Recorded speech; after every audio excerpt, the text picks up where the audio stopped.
pakai gincu dulu. Oke. Saya sudah pakai lipstick, dan lipstick ini kurang merah. Saya punya plan tadi mau pakai yang merah merona, menyala, berkobar-kobar. Tapi ya sudahlah. Ya, sebab konten kita hari ini berkaitan dengan sesuatu yang menyala-nyala. Menyala sekalian kamu ya. Oke, topik kita kali ini ialah persediaan kalau mau berkawin dengan Askar. Ataupun apa yang kamu akan hadapi sekiranya kamu berkawin dengan seorang tentara. Sekurang-kurangnya ini ialah pengalaman saya sebagai seorang istri kepada anggota tentara darat Malaysia, anggota tentara darat di Angkatan Tentera Malaysia. Jadi suami saya sudah berkhidmat selama 18 tahun dan kami bernikah pada tahun pertama dia berkhidmat. Tahun kedua. So, pernikahan kami sudah 17 tahun, beliau sudah berkhidmat selama 18 tahun, dan apa yang saya boleh highlightkan kepada sekalian gadis-gadis cantik, manjanan ayu di luar sana yang planning, saya mau kawin dengan tentara, saya mau kawin dengan Abang Askar. Mari, kakak kasih tahu kamu apa yang kamu bakal hadapi sekiranya kamu berkahwin atau bernikah dengan seorang tentara Malaysia gitu. Sebelum itu kita intro dulu.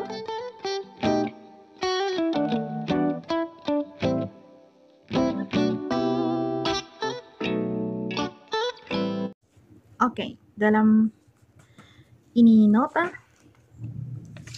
kakak sudah menuliskan 5 poin penting. Ini persediaan asas sahaja.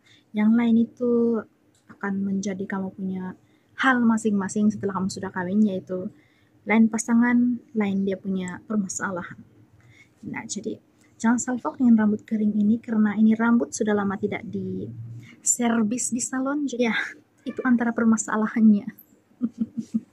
Oke, pertama sekali, kamu kena tahu bahwa semenjak atau start saja kamu kawin dengan seorang tentara, sama ada kamu ialah lelaki dan kamu ialah perempuan, kamu bernikah dengan seorang anggota tentara Malaysia, kamu harus set dalam otak kamu bahwa kamu tidak akan menjadi pemilik satu-satunya kepada suami atau istri kamu.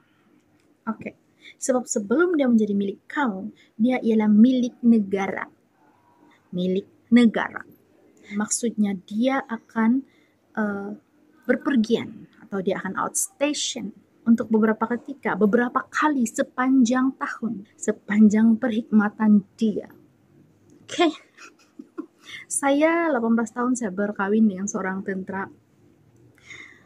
Saya lupa sudah berapa kali sudah dia pergi operasi, berapa kali pergi kursus, berapa kali pergi outstation. Saya tidak ingat sudah. Tetapi dalam setahun pasti ada di mana dia tidak ada di rumah 24 jam.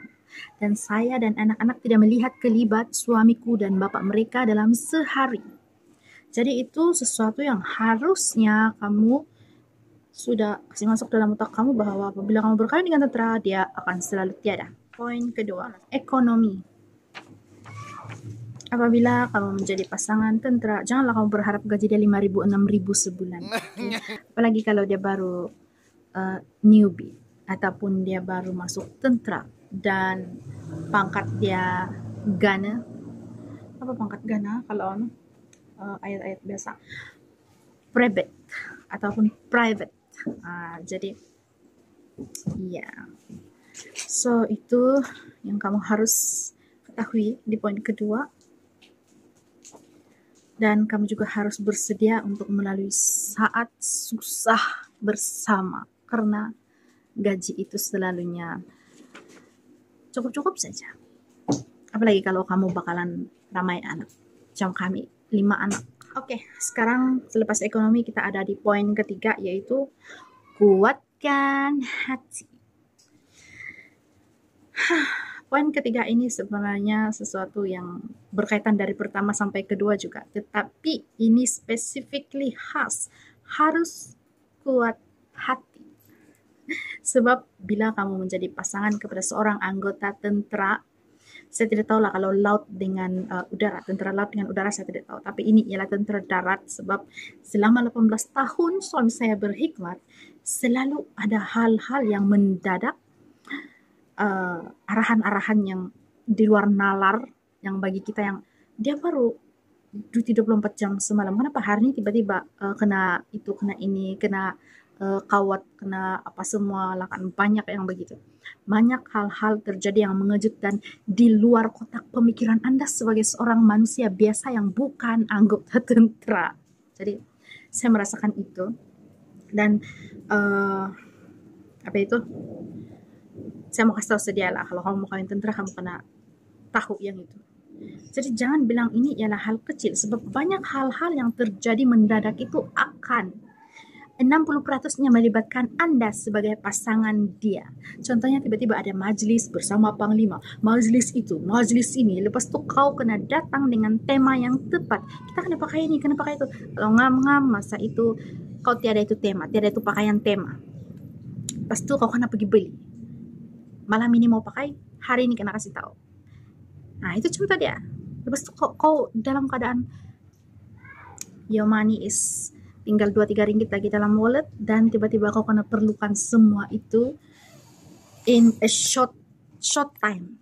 Jadi itu antara contoh dia yang sedikit. Ada banyak lagi tapi saya cukup stres sudah mau ingat semua. Poin keempat, seorang istri atau suami kepada anggota tentara darat harusnya selalu terbuka hati untuk ikut program atau apa saja yang melibatkan kita di dalam dorang punya kelancaran pekerjaan ataupun majelis-majelis atau program-program yang dianjurkan di dalam camp. Kalau macam saya, istri anggota, kami ada persatuan bakat. Persatuan bakat ini ialah persatuan istri-istri tentara, persatuan istri para tentara darat. Jadi saya tidak tahu lah kalau tentara laut dengan tentara udara macam mana kan. Tapi kami ya ada. Kami panggil dia dengan short form bakat.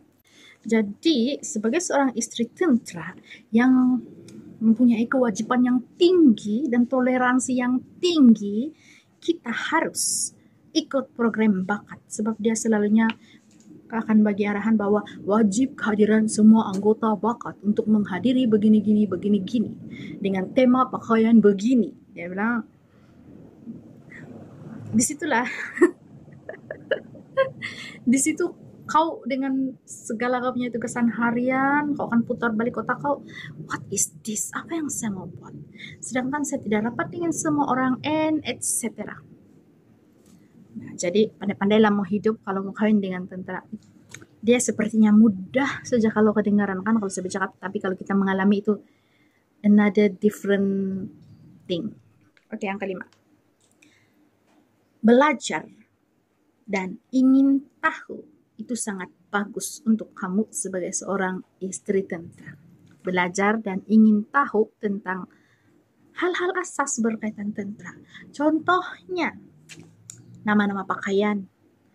Lepas itu larangan untuk upload di media sosial tentang apa saja kegiatan suami kamu orang. Jadi jangan dia pergi kursus sana, dia pergi operasi sana, kau upload di Facebook. Oh suamiku selamat beroperasi di Tanjung begini, di Tanjung itu, semoga kamu selamat, terus laki kau kena timbak di sana. Sebab kau yang kasih tahu di media sosial bahwa laki kamu sedang beroperasi di sana. Itu sangat dilarang di dalam institusi ini, terutama para bini-bini tentara yang suka bermedia sosial macam saya. Tapi sebab saya sudah tahu itu peraturan, jadi saya tidak mengumbar-ambirkan.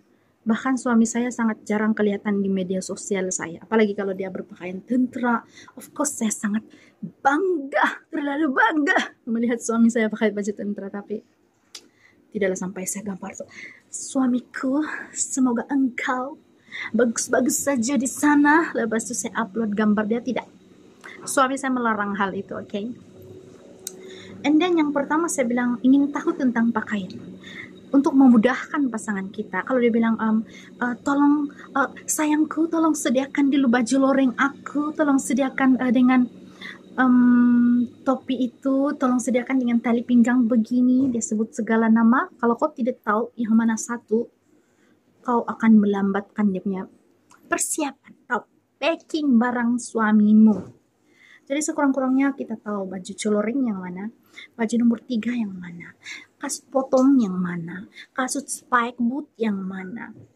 Ya, kau kena tahu lah beberapa basic dalam pakaian dorang. Sedangkan dorang punya pakaian-pakaian yang lain daripada yang selalu kena pakai, yang loreng dengan nomor 3 dengan baju sukan itu memang selalu kena pakai. Saya juga banyak belajar tentang apa nama pakaian-pakaian dorang yang lain. Contoh yang jarang kelihatan di dalam dorang punya di dalam video atau gambar-gambar ialah baju full over. Full over kah? Pull over. Jersey pull over. Begitu. Itu jarang kena nampak, tapi saya sangat ingat sebab itu pakaian sangat menarik. Ya, daripada saya banyak membebel, saya sudah kasih kamu the 5 main point sekiranya kamu mau berkawin dengan anggota tentara. Jadi saya harap ini dapat membantu menghilangkan kekusutan otak kamu. Apa yang saya mau buat kalau saya putuskan untuk berkawin dengan seorang tentara gitu. Jadi itu yang saya boleh kongsikan. Untuk video seterusnya saya akan kongsikan apa sahaja kelebihan ataupun kebaikan kalau kita berkahwin dengan anggota tentara. Saya tidak tahu lah anggota kerajaan lain kan, tapi saya ini saja yang saya boleh share tentang tentara darat. Kalau tentara laut, tentara apalagi yang saya itu tentara laut, tentara darat, tentara udara. Itu saya tidak tahu. Oke, itu saja video kita kali ini guys. Si Gabu pun sudah bangun dan thank you untuk kamu punya fokus kepada video ini. Thank you so much for watching. You guys are awesome. Stay safe, stay healthy, dan tetaplah bersemangat. Walaupun dompetmu tidak berisi, tapi pastikan hatimu terisi dengan harapan dan semangat. Oke. Bye. See you on my next video.